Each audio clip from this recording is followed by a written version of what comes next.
The sun hung mercilessly over the Arizona desert, burning the land to silence. The year was 1883, and the trail that led into Clearwater shimmered like a copper ribbon under the noon heat. Buzzards circled far above, drifting slow in the stillness. The air smelled of dust, iron, and something faintly bitter, the scent of trouble before it begins. Along that lonely trail, a mule brayed and stumbled beneath its load of whiskey barrels. The driver, an old Mexican named Javier, wiped his brow and urged the animal forward. His cart wheels squealed in protest, the wood dry and splintering in the heat. From the north came the sound of hooves, 3 riders cutting across the sun-baked plain with the lazy confidence of men who owned the land they rode on. The first was Wade Crenshaw, foreman to Colton Red's vast cattle empire. His face was hard and tan, his mustache thick, and the grin he wore never reached his eyes. Behind him rode Oates and Lou, both of them half-drunk already, their shirts open and hats tilted low. The silver a brand stitched on their vests marked them as Red's men, the kind of badge that turned fear into law in this part of Arizona. They slowed their horses as they neared Javier's wagon. "Afternoon, old man," Wade called. "That there's Red's whiskey, ain't it?" Javier looked up nervously. "No, senor. Is for the miners, for trade." Lou spat into the dust. "You mean for you. Don't lie to us, mule man." Wade circled the wagon, eyes glinting beneath the brim of his hat. "Now, I ain't saying we're thieves," he said. "We just figure, since we keep this road safe, a couple of those barrels ought to ride with us. Call it toll money." The old man shook his head, trembling. "Please, senor, I paid the toll last week. Ask Mr. Red."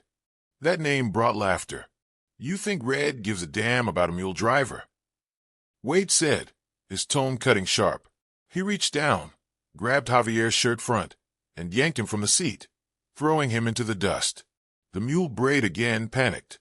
The whiskey barrels creaked on their bindings. A voice came from the well up the trail. "Leave him be." The 3 men turned. Standing a dozen yards away was Clara Holt. She wore a plain gray dress and a straw hat, dust-streaked and sun-bleached from long work in the fields. Her eyes, clear, cold blue like the high sky, didn't waver. A small leather pouch hung at her belt. In her right hand, she held a canteen. Wade grinned. "Well, hell, if it ain't the Giant's girl." At that name, Oates' smile faltered. "You sure?" "I'd know them eyes anywhere," Wade said. "Same as her daddy's. Elias Holt's blood runs mean." Clara didn't move. "The man's done you no harm," she said. "Take your pride and ride home." Lou chuckled. "You hear that, boys? The little lady's giving orders now." "Careful, Lou," Wade drawled. "You're speaking to royalty, the daughter of a ghost." Clara stepped forward, her voice steady. "You don't want to do this." "What makes you think that?" Wade asked. "Because my father's name still carries weight in this town," she said softly, "and he don't take kindly to men who hurt the weak." Wade dismounted, the grin still there, but colder now. His boots crunched in the sand as he approached. "Your daddy's bones are long gone, sweetheart. Buried somewhere out by the dry fork, where buzzards won't even bother. Ain't no one coming for you." The mule kicked at its harness, nervous. The sky above was turning hazy, the horizon trembling with distant wind. Wade took another step closer. "You got a smart mouth for a girl living alone. Maybe Red oughta buy your ranch, just to keep you quiet." Clara didn't step back. "Red's bought enough souls already." The words hit him like a slap. Wade's smile vanished. "Oates," he said quietly, "bring me that whip." Oates hesitated. "Boss, do it." The man obeyed, pulling a coiled rawhide whip from his saddle. Wade took it, turning it once in his hand, testing its weight. "This here's a man's world, Miss Holt," he said. "Maybe a little reminder'll help you remember it." He cracked the whip once in the air, a sound like thunder splitting the stillness. Javier struggled to rise. "No, senor, she did nothing." Lou kicked him in the ribs, sending him sprawling. Clara's breath caught, but she didn't run. She dropped the canteen, her hands curling into fists. "You touch me, and you'll pay for it." "Maybe," Wade said, "but not today." The whip lashed out. It struck her shoulder. tearing the fabric and drawing a thin line of blood. She bit back the cry that rose in her throat. Another strike followed, then another. The blows came quick and sure, each one sharper than the last. The crowd that had gathered near the edge of town, miners, merchants, travelers, stood frozen, afraid to speak. "Enough!" someone called from a wagon. Wade turned toward the sound, and the man who'd spoken looked away, his courage folding under the heat of Wade's stare. "Anyone else got something to say?" Wade asked. Silence answered him. Even the wind seemed to hold its breath. Clara swayed but stayed upright. Blood trickled down her arm. Her voice came low, ragged, but clear. "You'll regret this, Wade Crenshaw, sooner than you think." He smiled, stepping back, panting from the effort. "You sound like your old man girl, full of ghost talk." He nodded to his men. "Mount up." The three of them swung into their saddles, turning their horses toward Clearwater. As they rode off, Wade glanced back over his shoulder. "Tell your daddy to come find me if he's still breathing." Dust rose behind them, swallowing their laughter as they vanished down the trail. Clara dropped to her knees. The world spun, heat and pain and the taste of copper filling her mouth. Javier crawled to her side, his hands shaking. "Señorita, please, stay awake." "I'm fine," she whispered. "Help me up." He lifted her carefully, his eyes wet. "You must go to doctor." "There's no doctor left in Clearwater," she said, wincing. "Only cowards." The wind picked up, carrying the first breath of the storm that had been gathering on the horizon all day. The air thickened with grit. Distant thunder rolled across the desert floor. As they started toward her cabin, Javier glanced behind them. The few townsfolk who had witnessed the cruelty were dispersing, eyes averted. The saloon door swung in the wind. A man hurriedly pulled down its shutters. "Why they do nothing?" Javier muttered bitterly. "Because they're afraid," Clara said. "They remember what happened last time someone crossed the Red Crew." "What happened?" She looked toward the mountains in the west, where the sun was beginning to sink behind the buttes. "7 men died," she said softly, "and my father disappeared into the desert after." They reached the edge of her small homestead, 2 rooms of cracked timber and a well that barely held water. Javier helped her inside. She sat by the window, watching the storm rise. The wind howled, sweeping sand against the glass. She took a deep breath, wincing as the welts on her back throbbed. From the shelf above the hearth, she pulled down an old tin box. Inside lay a folded photograph, the edges worn and creased. It showed a younger Clara standing beside a towering man in a wide-brimmed hat, his face shadowed but his eyes bright and calm. "Elias Holt, the giant." "Pa," she murmured, touching the image. "They think you're gone." A tear streaked through the dust on her cheek. "But I know you're still out there." The wind that rolled down from the red mesas that night carried a strange sound, hoofbeats slow and deliberate, too steady to belong to a drifter, too heavy for a man without purpose. The storm that had raged through the afternoon had passed, leaving the land still and washed in a copper moonlight. Clearwater slept uneasy, its lamps flickering in the windows of the saloon and the whine of a loose sign twisting on its hinge. Down the empty trail rode a man wrapped in a tattered duster, his hat pulled low, his shoulders broad as a church door. Dust and blood stained his coat, his face half hidden beneath shadow. His horse, a gray Mustang scarred from old fights, moved with the patience of a creature that had seen too much and lived anyway. The rider didn't rush. He moved like a man who'd been walking toward this moment for years. At the edge of town, the moonlight caught his eyes, pale gray, cold as the stone ridges where no one buried the dead. His beard had gone silver, his hair streaked with white, and the left side of his face bore a long scar that twisted down to the jaw. He rode past the blacksmith's, past the shuttered general store, until he reached the saloon. Outside, a lone horse stood tied to the post, its reins frayed, its coat caked with desert dust. He knew it before he dismounted. The markings on its flank, the rope knot, it was Clara's mare. He placed a calloused hand on the saddle horn, fingers trembling once, just once. "You made it home, girl," he whispered. His voice, low and coarse from years of disuse, was almost lost to the wind. The saloon was a box of light, and noise amid the sleeping town. Laughter spilled from the doors, along with the rough tune of a piano played without care. Elias Holt stepped up onto the porch, boots thudding once on the warped boards. Inside, 3 men leaned around a poker table, whiskey half spilled, pride burning in their eyes. Wade Crenshaw laughed loudest, his boot propped on a chair, his voice carrying over the music. "You should have seen her face when I cracked that whip," he said. "Thought she was some kind of saint come to save the poor. Guess the desert will teach her what her daddy couldn't." The laughter that followed was hollow, forced. A few men at the bar stared into their glasses. No one met Wade's eyes. Then the piano stopped. The door creaked open, and the room seemed to inhale. Dust drifted in, swirling under the lantern light. Elias stepped inside. For a moment, no one moved.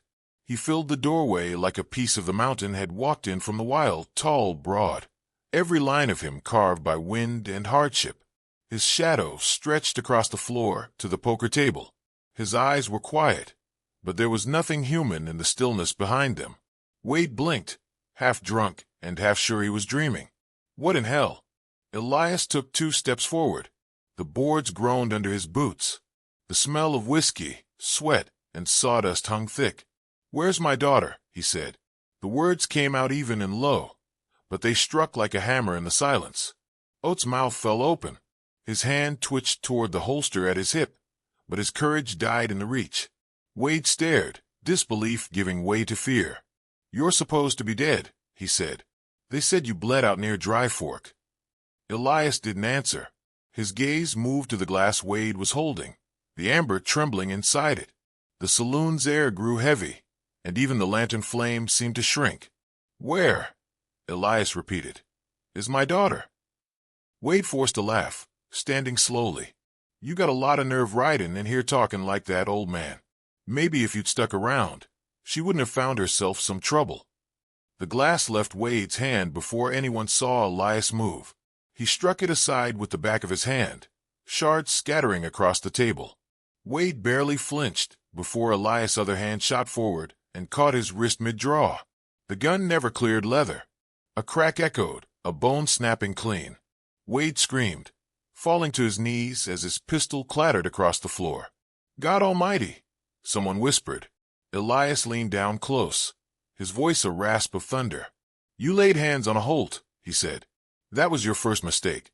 Thinking the desert forgot was your second." Wade's breath came fast, panic replacing the liquor in his veins. "We didn't mean to."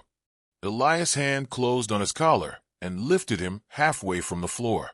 The strength in that grip was not of a man's age. "You meant every strike," Elias said. "You meant the laughter. You meant to make the world small again. I told this town once, the earth remembers blood." His voice dropped until it was barely a growl. "So do I."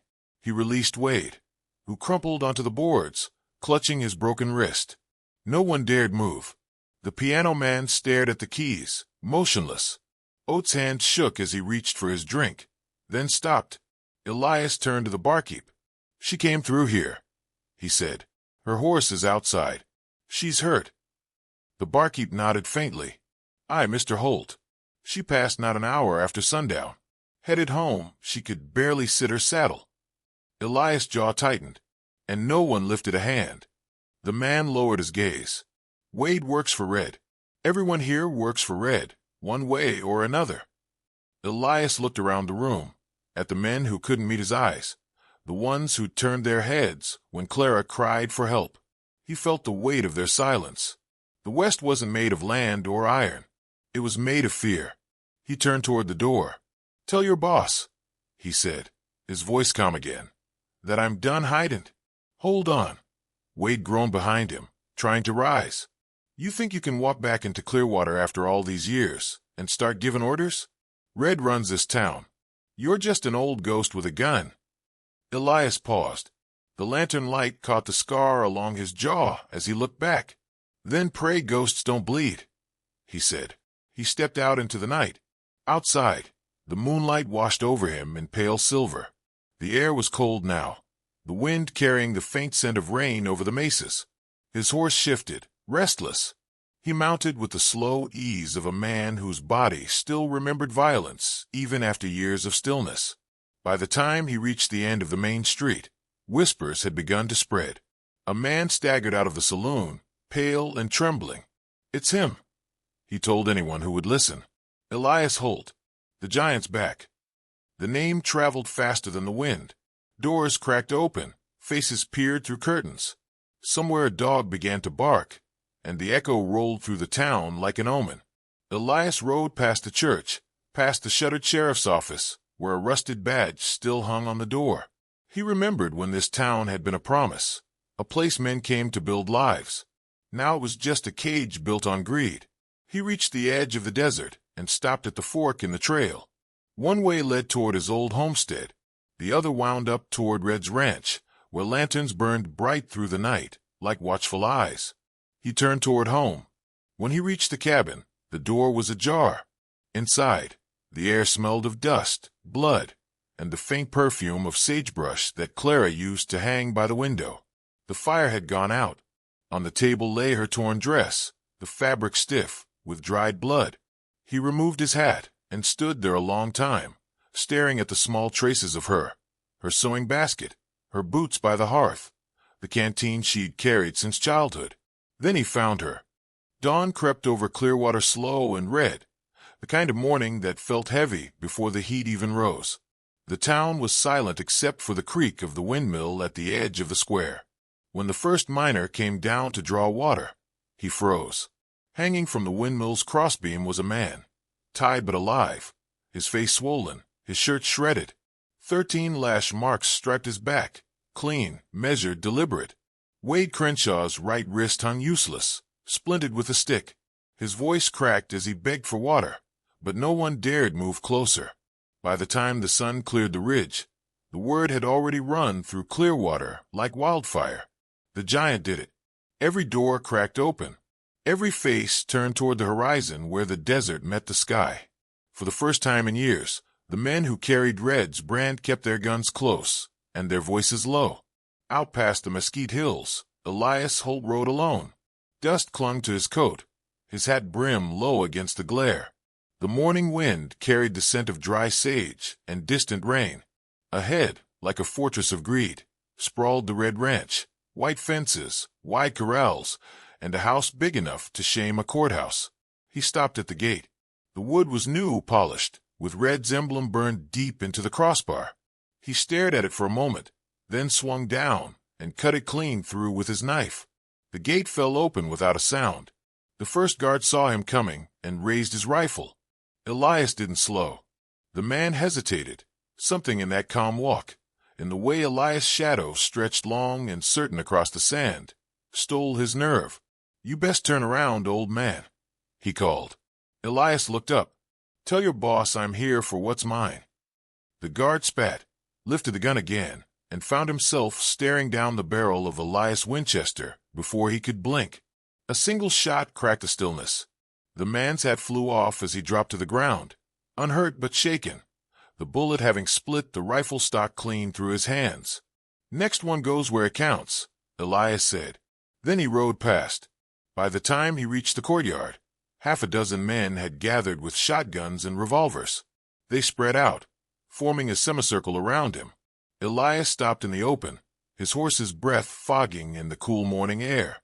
A tall man stepped out onto the porch, his vest embroidered, his boots polished. Colton Red looked more like a politician than a rancher now. His hair was slicked back, his face smooth except for the thin smile that never reached his eyes. "Well, I'll be damned," Red said. Elias Holt, risen from the grave. Elias dismounted slowly, every movement deliberate. Graves don't hold men who ain't finished. "You should have stayed buried," Red said. "You walk onto my land, threaten my men. What are you looking for? Trouble or a coffin?" "I'm looking for what you stole," Elias said, "and for the reckoning that's been due 12 years. Red laughed, spreading his arms as if welcoming an old friend. Still talking like a preacher. "You never learned the West don't run on mercy, Elias. It runs on deeds and titles. You lost yours the day you killed McKinnon." Elias' eyes narrowed. "You framed me for that. You and your pet sheriff. You wanted the whole land, and you knew I'd never sell. Red's grin widened. That patch of dirt wasn't worth a dime back then, but it sits on the new rail line now. I reckon your girl didn't see the sense in letting go either. She had your stubbornness. I had to teach her what happens when folks forget who's in charge. The world went still. The wind carried the faint hiss of sand moving over stone. Elias' jaw tightened. You sent those men, he said quietly. I own those men, Red replied. And this territory. Governor's my dinner guest next week. You think some washed-up gunman's gonna change that? A rumble of thunder rolled across the desert, deep and distant. The sky to the west had begun to darken again, clouds swirling low. Elias looked past Red at the men on the porch. There was a time, he said, when men in this land knew right from ruin. You bought their fear, Colton, but you never earned their respect. Respect doesn't buy railroads, Red said. Power does, and I have it.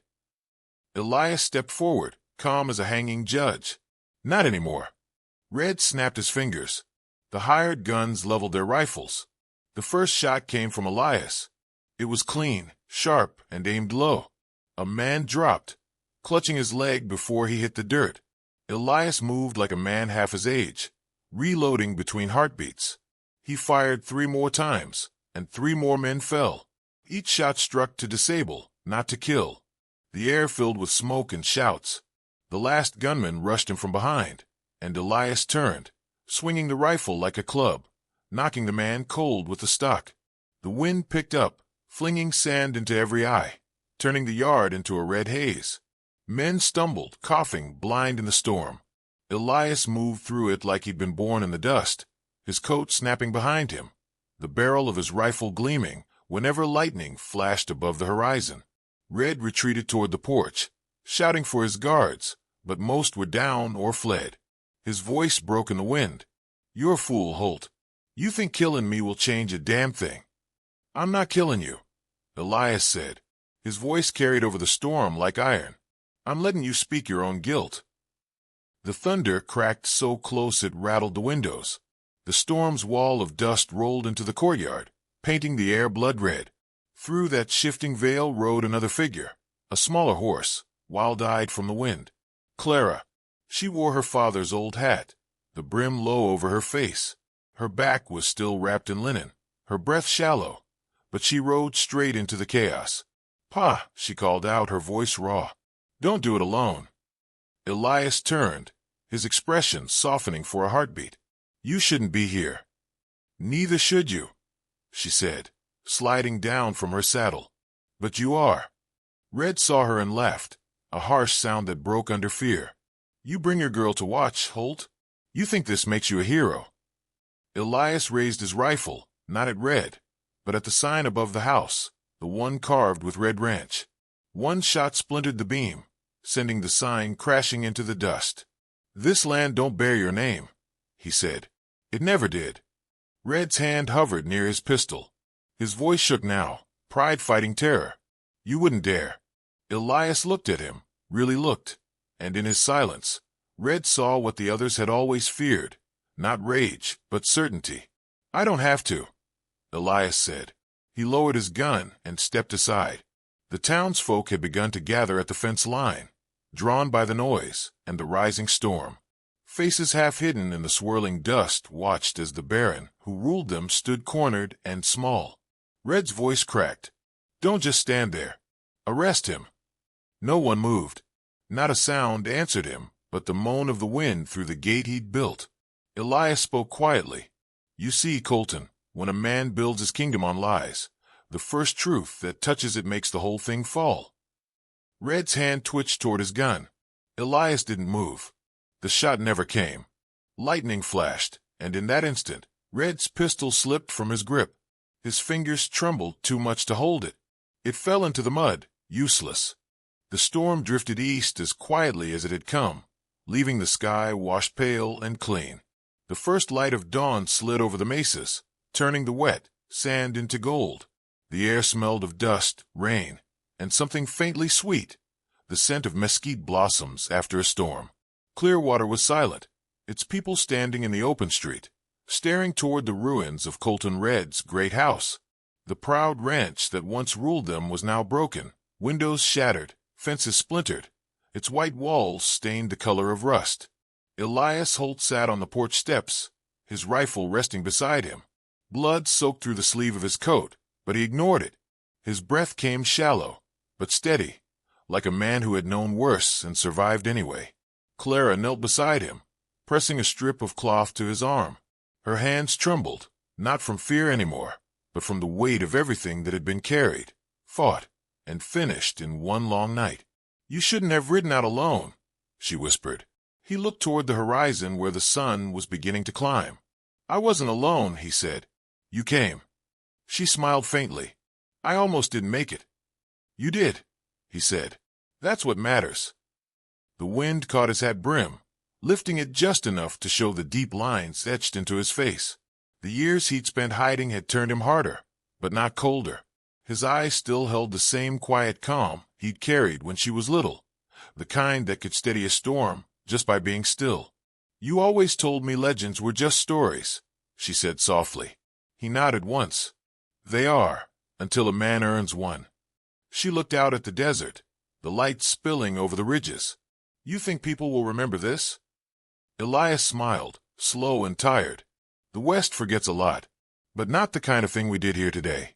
They'll talk about it in the saloons and by the campfires, how the giant came back from the dead, but they'll get it wrong." "How so?" "They'll say I was strong," he said, his voice fading with the wind. "They'll say I couldn't die, or that I made a deal with the desert itself. But that ain't what legends are made of." Clara frowned, pressing the bandage tighter. "Then what are they made of?" Elias turned his head to look at her. His eyes were softer now, the gray in them turning almost blue in the light.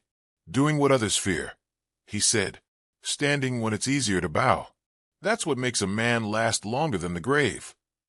The townspeople began to gather around the ranch house, miners, farmers, widows with their children. None of them spoke. They just stood in the quiet, watching the man who had given them back their courage. Sheriff Daly, who had once taken bribes from Red's men, stepped forward and took off his hat. "You gave this town back at Solholt," he said. Elias didn't answer. He seemed far away already, listening to something only he could hear. The hush of wind through the canyons, the faint creak of the windmill turning again in clear water. Clara reached for his hand. It was large, rough, scarred from a lifetime of labor and violence, but warm still. "Pa," she whispered. He looked at her one last time, the corner of his mouth lifting into something that almost looked like peace. "Take care of the land," he said. "It's the only thing that remembers us when we're gone." Then his eyes drifted to the sunrise, and they didn't come back. His breath left him without sound, and his hand went still in hers. The silence that followed was sacred. No one moved. The light spread across the desert, touching his face, turning his weathered skin gold. Clara reached up and placed his hat over his eyes. "Rest easy, Pa," she said. "You've done enough." They buried him under the old mesquite tree behind the house, the same one where he'd carved her name when she was a child. The ground was soft from the rain, the roots deep and strong. Clara placed his rifle across the grave, wrapped in his coat. The townsfolk helped rebuild the cabin, piece by piece, though she hadn't asked them to. They said it was the least they could do. For weeks after, travelers passing through Clearwater would stop at the saloon and hear the story. No one told it the same way twice. Some said Elias Holt faced 50 men alone. Some said he never fired a bullet, that the storm itself fought beside him. Others swore they saw the ghost of his horse still wandering the ridges when the wind howled at night. Clara never corrected them. She kept to the ranch, working the land like he taught her. Every evening, she'd ride out to the mesquite tree, sit by his grave, and tell him what had been done that day. The new fence line, the calf born near sundown, the hawk that had nested in the rafters. The years passed like pages turning, quiet and steady. Children grew up hearing about the giant's ride, how a father came back from the desert to save his daughter, and a town too scared to save itself. Campfires burned along the trails, and men who'd never met Elias Holt would tell the tale as if they had. They'd lower their voices when they spoke of him, as though the desert might be listening, and every man who heard it would sit a little straighter, reminded that courage still had a name. One autumn night, decades later, a traveler from Tucson stopped in Clearwater. He was young and wide-eyed, hungry for stories. At the saloon, he asked the barkeep, "Is it true?" about the giant who rode through a sandstorm to save his kin. The barkeep, old now, polishing a glass clouded with years, nodded toward the west window where the mesas cut the horizon. "Every word," he said. "They say he never died, not really. Just rode out into the dust, where the sun never sets and the wind never rests. Some nights, when the air turns red and the coyotes start their song, you can hear his horse out there still, slow, steady, like thunder waiting on the edge of the world." The traveler smiled, half in doubt, half in wonder. "You ever see him yourself?" The barkeep's hand stilled. He looked past the young man, through the open door to where the desert stretched endless and dark. "Once," he said softly, "when I was a boy, a tall man riding alone, right after the storm. He didn't look back, and he didn't need to. The world already knew who he was." Outside, the wind picked up, carrying with it the faint rustle of dry leaves and something else, a sound that might have been the creak of a saddle, or just the memory of one. By the time the traveler turned around, the barkeep was gone, the lantern dimming low. Out beyond Clearwater, under a sky lit by the dying sun, the land lay quiet. The mesquite tree still stood by the whole place, gnarled and strong, its roots deep in the earth. Beneath it, the wind whispered through the grass like a hymn. And in that whisper lived the legend, not of a man who couldn't die, but of one who refused to live afraid. The West forgot many names in the years that followed: outlaws, sheriffs, gunmen whose fame burned hot and fast. But not Elias Holt, not the giant, because some men ride for gold and some ride for glory. But the ones who never fade, the ones the land itself remembers, are the ones who ride for love,